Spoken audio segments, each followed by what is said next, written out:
Hello students, welcome to our online classes.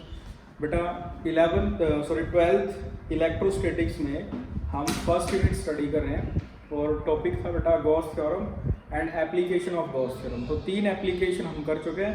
First था बेटा linear charge distribution, second areal distribution and third volumetric distribution. तो 3 application हम कर चुके हैं। तो बेटा इसी सीक्वेंस में हमारी 4th एप्लीकेशन है, is a very important application of Gauss theorem, that is electric field intensity due to a thin infinite plane sheet of charge. Thin infinite plane sheet of charge, it means आप imagine कर सकते हैं बेटा जैसे ये मेरे पास एक paper है, ये इनफाइनाइट शीट ऑफ चार्ज है, इस पर पूरे पर चार्ज डिस्ट्रीब्यूटेड है, पॉजिटिव पॉजिटिव या नेगेटिव जो भी आप चार्ज ले रहे हैं। और जहां आपको फील्ड निकालनी है, यानी कि we have to calculate electric field intensity just near the surface. So the distance at where we have to calculate electric field intensity is much smaller than the size of the sheet. So the distribution is infinite plane sheet of charge. तो बेटा important application है, ध्यान से आप इसे study करेंगे।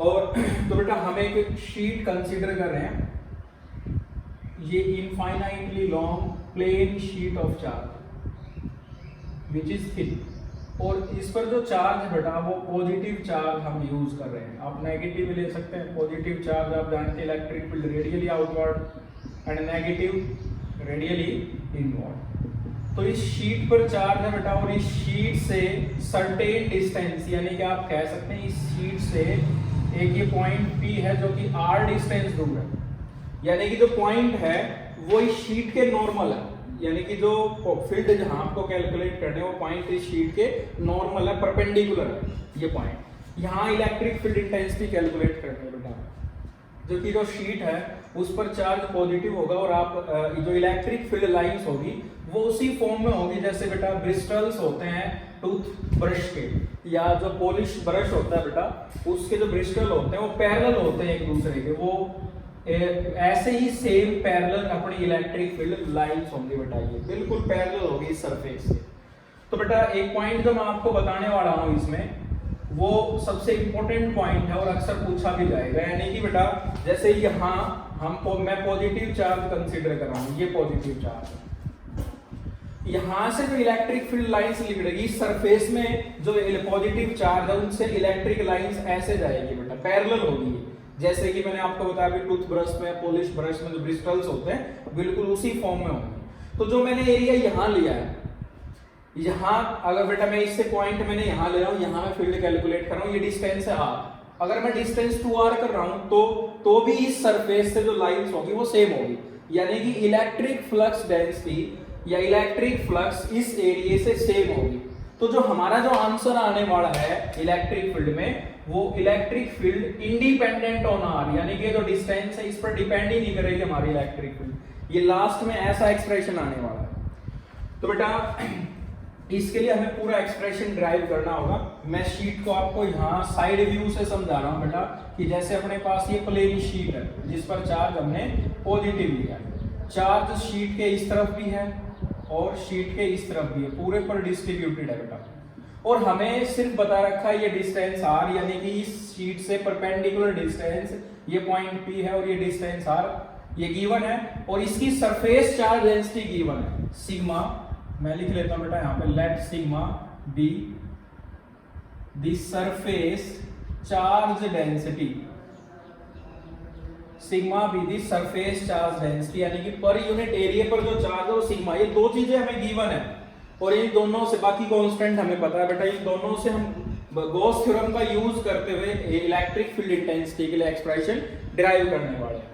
तो बेटा जो गॉस थ्योरम है उसकी पहली कैरेक्टरिस्टिक्स क्या है बेटा, आप जानते हैं हमें गॉसियन सरफेस लेना है, और गॉसियन सरफेस हम ऐसा लेते हैं जो कि क्लोज्ड हो, पहला उसका कैरेक्टरिस्टिक्स पहली पहचान। दूसरा बेटा electric field is symmetrical, second theta is symmetrical, ये हमारी पहचान है बेटा गॉस थ्योरम की, सॉरी गॉसियन सरफेस की। तो गॉसियन सरफेस बेटा यहाँ पर स्फेरिकल नहीं लिया जाएगा, जो सिलेंड्रिकल सरफेस है वो ज्यादा सिमेट्रिकल रहेगा इस केस में। तो इसके लिए हम सिलेंड्रिकल सरफेस लेंगे और जितना डिस्टेंस मैंने यहाँ r लिया है सेम डिस्टेंस मैं इस तरफ लेता हूँ r, और यहाँ मैं एक सिलेंड्रिकल सरफेस ड्रा करता हूँ बेटा दोनों तरफ। यहाँ ये सिलेंड्रिकल सरफेस मैंने लिया है, ठीक है। अब देखो बेटा, आप देखेंगे जो इलेक्ट्रिक फील्ड है वो इलेक्ट्रिक फील्ड ये होगी, ये डायरेक्शन है इलेक्ट्रिक फील्ड की ई। इस तरफ भी इलेक्ट्रिक फील्ड होगी, पॉजिटिव चार्ज शीट के इस तरफ भी। ये मैंने जो एरिया गॉसियन सरफेस लिया सिलेंड्रिकल का r डिस्टेंस का, यहाँ ये डायरेक्शन होगी इलेक्ट्रिक फील्ड की, और इस तरफ ये डायरेक्शन होगी इलेक्ट्रिक फील्ड की। ये इलेक्ट्रिक फील्ड है ई वेक्टर से इसे डिनोट कर रहे हैं। और जो एरिया वेक्टर होगा, ये जो फ्लैट सरफेस है, ये जो फ्लैट सरफेस है, इस फ्लैट सरफेस के नॉर्मल, हमें पहले से पता है कि area vector is the normal to the surface. So अगर मैं बेटा जो ये एरिया ले रहा हूं, ये जो मैंने एरिया लिया है गॉसियन सरफेस जो मैंने लिया है सिलेंड्रिकल, ये मैं थोड़ा साइड व्यू आपको दिखा रखा है, इसमें मैं आपको टॉप व्यू बता देता हूं बेटा। ऐसे ही इधर होगा ये पोर्शन, ये सिलेंड्रिकल। आप ऐसा इमेजिन कर ले बेटा कि जो ये हमने सिलेंडर लिया है वो इस शीट के बिल्कुल ऐसे है। जैसे बेटा ये शीट है, ये r रेडियस का जो सिलेंडर है, r पोर्शन जो है वो इस तरफ है सिलेंडर का, और r पोर्शन इस तरफ है। ये पॉजिटिव चार्ज इस पर पूरे पर डिस्ट्रीब्यूटेड है, तो इलेक्ट्रिक फील्ड की डायरेक्शन ही होगी, और ये एरिया वेक्टर भी नॉर्मल टू दी सरफेस। अगर आप इस तरफ देखेंगे तो इलेक्ट्रिक फील्ड की डायरेक्शन ही होगी, और ये होगा नॉर्मल टू दी सरफेस, ठीक है। तो एरिया वेक्टर जो आप लिखेंगे वो भी सरफेस के क्या होगा, नॉर्मली से मैं ds वेक्टर लिख लेता हूं। यहां भी एरिया वेक्टर क्या होगा, ds वेक्टर। अब जो ये कर्व्ड दोनों फ्लैट पोर्शन की तो हमने बात की बेटा, जो ये कर्व्ड पोर्शन होगा, इस कर्व्ड पोर्शन का जो एरिया वेक्टर होगा, जैसे कि ये बेटा ये कर्व्ड पोर्शन है तो इसका एरिया वेक्टर होगा नॉर्मल टू दी सरफेस। आप कहीं भी देखेंगे तो नॉर्मल टू दी सरफेस, इससे ये नॉर्मल टू दी सरफेस है, तो इसका जो एरिया वेक्टर होगा वो इस तरफ होगा ds वेक्टर।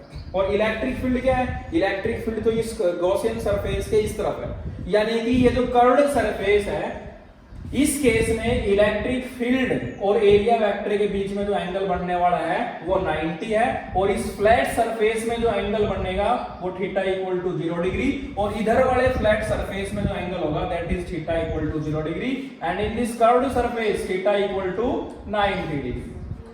तो बेटा गॉस थ्योरम का यूज करने के लिए हमने गॉसियन सरफेस ड्रा कर लिया है, और गॉसियन सरफेस है हमारा सिलेंड्रिकल रीजन, क्योंकि cylindrical is most symmetrical surface for this case या for this distribution of charge. आप चेक कर सकते हैं इलेक्ट्रिक फील्ड जो होगी डिस्टेंस सेम है, electric field is directly proportional to q over r square. तो इस पोर्शन का जो चार्ज है जो हमने लिया है वो कांस्टेंट है, और r जो है वो सिमेट्रिकल, आप देख सकते हैं इलेक्ट्रिक फील्ड सेम होगी इधर भी, और इलेक्ट्रिक फील्ड इधर भी क्या होगी, सेम होगी। और एरिया वेक्टर इस पूरे सरफेस पे, ये जो कर्व्ड सरफेस है बेटा हमारा, इस कर्व्ड सरफेस के हर एक पॉइंट के लिए जो एंगल होगा between electric field and area vector that is 0 degree.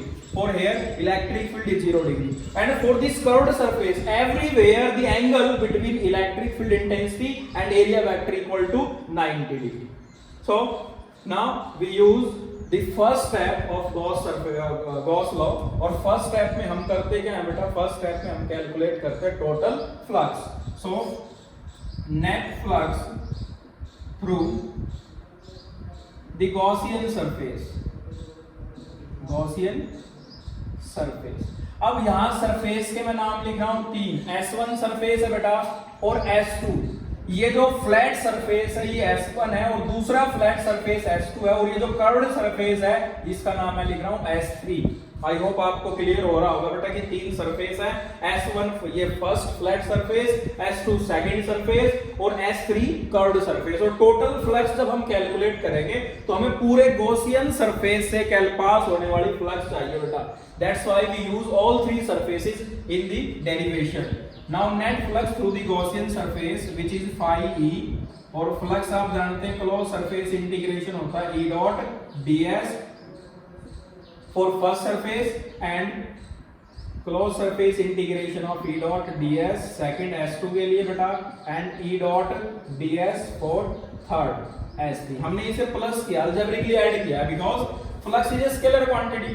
ये फ्लक्स जो S1 सरफेस से पास होगी, ये फ्लक्स जो S2 से पास होगी, और ये फ्लक्स जो S3 यानी कि कर्व्ड सरफेस से पास होगी। S1 first flat surface, S2 second flat, and S3 curved surface.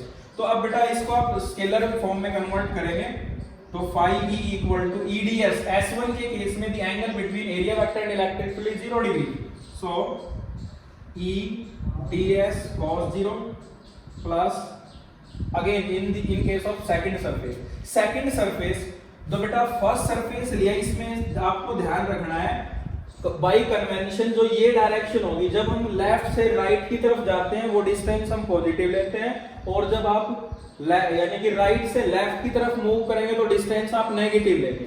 So electric field हम लिखेंगे बेटा माइनस E डॉट ds के बाद इलेक्ट्रिक फील्ड माइनस E लिखी जाएगी बेटा, ठीक है, और एरिया वेक्टर भी नेगेटिव होगा ds, और एंगल होगा cos ऑफ 0 डिग्री प्लस। मैं दोबारा से आपको बताता हूं, मैंने यहाँ इस S1 सरफेस ये वाला है और इस केस में हम इधर मूव कर रहे हैं, so both electric field and area vector having opposite direction, तो ये डायरेक्शन हमने पॉजिटिव ली है तो इस डायरेक्शन को हम नेगेटिव लिखेंगे, इलेक्ट्रिक फील्ड भी नेगेटिव है और एरिया भी नेगेटिव होगा बेटा इस केस में। And again in case of second ये डायरेक्शन पॉजिटिव ले रहे हैं बेटा, तो दोनों positive EDS and angle between electric field and area vector is 0 degree.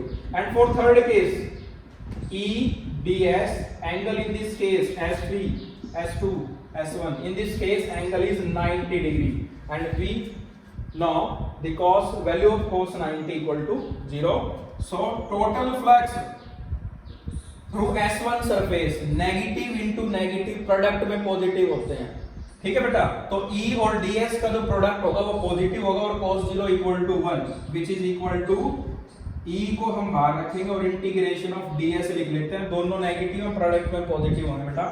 In case of second angle E integration of ds because the value of cos 0 equal to 1 and here electric field area vector and cos 90 0, so all function becomes 0, so ये पूरा function यानी कि पूरी जो flux है इस curved surface से 0 है because electric field and area vector are perpendicular, ठीक है बेटा। so total flux through the Gaussian surface becomes 2E and integration of ds be the small area of this Gaussian surface and all area, integration of ds means total area of the surface and total area of the surface we used A, so total flux phi equal to E into A, sorry 2E into A होगा बेटा, 2E total electric flux equal to 2E into A, that is equation first। Step number 2 first step में बेटा एक बार दोबारा से एक बार recap हो जाए, हमें गिवन है एक शीट और शीट से जो डिस्टेंस है वो बहुत कम है और शीट का जो साइज है वो ज्यादा है, इसलिए जो ये डिस्ट्रीब्यूशन होगा बेटा ये infinite plane sheet of charge हम इसे कहेंगे और उसके नजदीक हम फील्ड निकाल रहे हैं। तो हमने पहले गॉस लॉ को यूज करने के लिए गॉसियन सरफेस चाहिए और इस केस में शीट के केस में या इस डिस्ट्रीब्यूशन में cylindrical surface is most symmetrical surface, that's why we use a cylindrical Gaussian surface. Gaussian surface use किया बेटा हमने और उसके लिए फिर स्टेप फर्स्ट हम जिसे हम बोलते हैं टोटल फ्लक्स हम कैलकुलेट करते हैं और टोटल फ्लक्स हमने फाइंड आउट कर लिया, that is 2E ds। Then second step जो हमारा स्टेप नंबर 2 होगा बेटा, सेकंड स्टेप उस केस में हम निकालते हैं टोटल चार्ज या टोटल फ्लक्स, गॉस थ्योरम का यूज करते हैं, यूजिंग गॉस लॉ या Gauss theorem, total flux equal to 1 by epsilon times to the total charge enclosed by the surface। ये जो आपने सरफेस लिया है, जैसे कि हमने ये सरफेस लिया था, इसके अंदर बहुत सारे चार्ज है, एक चार्ज ये है, ये भी पॉजिटिव, ये भी पूरे गॉसियन सरफेस के अंदर ये चार्ज है, तो बेटा हमें सरफेस चार्ज डेंसिटी यूज करना पड़ेगा। 1 मीटर स्क्वायर पर जो चार्ज है वो है सिग्मा, तो ये जो एरिया होगा A मीटर स्क्वायर एरिया हमने लिया, इस पूरे पोर्शन का जो एरिया है वो A है, तो A मीटर स्क्वायर से जो पास होगा सॉरी जो चार्ज होगा वो कैसे कैलकुलेट करेंगे, now total flux equal to 1 by epsilon naught into surface charge density into area sigma into A। 1 metre square area पर जो चार्ज है वो सिग्मा है, now A metre square area contain charge equal to sigma into A, ये number 2। अब direct बेटा आपको value put करनी है या फर्स्ट और सेकंड को इक्वेट करना है, equating first and second 2 E into A equal to 1/ε0 times sigma into A. आप A कैंसिल कर सकते हैं दोनों साइड से, so electric field is equal to sigma over 2ε0। ये जो डेरिवेशन आया बेटा मोस्ट इंपॉर्टेंट रिजल्ट है ये, इस हम थर्ड रिजल्ट लिखेंगे बेटा। ये हमने इलेक्ट्रिक फील्ड इंटेंसिटी कैलकुलेट कर ली, ये मैग्नीट्यूड है। अब डायरेक्शन क्या होगी इस इलेक्ट्रिक फील्ड की? इलेक्ट्रिक फील्ड की डायरेक्शन होगी नॉर्मल टू दी सरफेस। जैसे कि मैंने आपको बताया टूथब्रश के जो ब्रिस्टल्स होते हैं वो पैरेलल होते हैं एक दूसरे के, तो इससे इस शीट से भी जो इलेक्ट्रिक लाइंस निकलेंगे बेटा ये पैरेलल होंगे, ये बिल्कुल पैरेलल होंगे एक दूसरे से, ये एक दूसरे की डायरेक्शन में इंटरफेयर नहीं करेंगे, एंटर नहीं होंगे, पैरेलल होंगे ये। जैसे बेटा ये चार्ज है, इसके लिए ये लाइंस ऐसी ये पैरेलल्स होंगी, ठीक है। और ये इलेक्ट्रिक फील्ड है, तो मैग्नीट्यूड ये और डायरेक्शन होगी नॉर्मल टू दी सरफेस या परपेंडिकुलर टू दी सरफेस। अब एक पॉइंट और इमेजिन करते हैं बेटा, जैसे कि ये जो शीट ली थी जहां आपने फील्ड कैलकुलेट की थी, वो डिस्टेंस हमने सेंटर से लिया था ये r, और यहां हमने गॉसियन सरफेस ड्रा किया था सिलेंड्रिकल। अगर मैं इस डिस्टेंस को डबल कर देता हूं, यानी कि अगर मुझे यहां फील्ड कैलकुलेट करनी है तो total distance now becomes 2r, और ये r की वैल्यू अब हम यहां पुट करेंगे तो रिजल्ट आ जाएगा इलेक्ट्रिक फील्ड का। बट आवर डेरिवेशन और the formula of electric field intensity not contain r, और in other word we can say electric field intensity for the distribution of charge is independent on r। हमारा जो derivation है वो r पर depend ही नहीं कर रहा। इट मींस अगर आप इस सरफेस के लिए इलेक्ट्रिक फील्ड निकालते हैं, आपका डिस्टेंस ये दिस मच है तो भी फ्लक्स वही रहेगी, इलेक्ट्रिक फील्ड इंटेंसिटी सेम होगी। अगर आप डिस्टेंस यहां ले रहे हैं तो भी सेम रहेगी, ठीक है। वो r पर डिपेंड नहीं कर रही है बेटा, ये एक इंपॉर्टेंट पॉइंट है इसमें जिसमें आपको कंफ्यूज नहीं होना है। और एक पॉइंट मैंने यहां बताया था कि दोनों आपने नेगेटिव लिया और दोनों का प्रोडक्ट पॉजिटिव है। अब एक चीज और ध्यान रखने की, अगर हमारा ये जो बोर्ड है पूरा जो व्हाइट बोर्ड है इस पर चार्ज है, तो क्या ये infinite sheet of charge assume किया जा सकता है बेटा? इनफाइनाइट शीट ऑफ चार्ज का मीनिंग है जहां आप फील्ड निकालेंगे, यानी कि ये बोर्ड है बेटा और यहां आप फील्ड निकालना चाहते हैं, तो ये जो डिस्टेंस है इस बोर्ड के साइज के कंपैरिजन में वेरी वेरी स्मॉल है बेटा। तो आप इस केस में जब आप फील्ड यहां निकालेंगे तो इस शीट को आप इनफाइनाइट शीट ऑफ चार्ज ले सकते हैं। सो the expression for electric field intensity due to a plane infinite sheet of charge is sigma over 2ε0 and direction is perpendicular to the surface। अब नेगेटिव होगा तो इनवर्ड आ जाएगी, रहनी है बेटा वो भी परपेंडिकुलर टू दी सरफेस। अब बेटा जो नेक्स्ट जो डेरिवेशन होगा हमारा, जो हम नेक्स्ट लेक्चर में करेंगे, उसमें हम दो शीट लेंगे और दोनों शीट काफी क्लोज होगी एक दूसरे के, पैरेलल होंगी, और हम फील्ड उन दोनों के बीच में कैलकुलेट करेंगे, दोनों के लेफ्ट में कैलकुलेट करेंगे, दोनों के राइट में कैलकुलेट करेंगे। वो भी एक इंपॉर्टेंट एप्लीकेशन है जो हम नेक्स्ट लेक्चर में करेंगे। Thank you.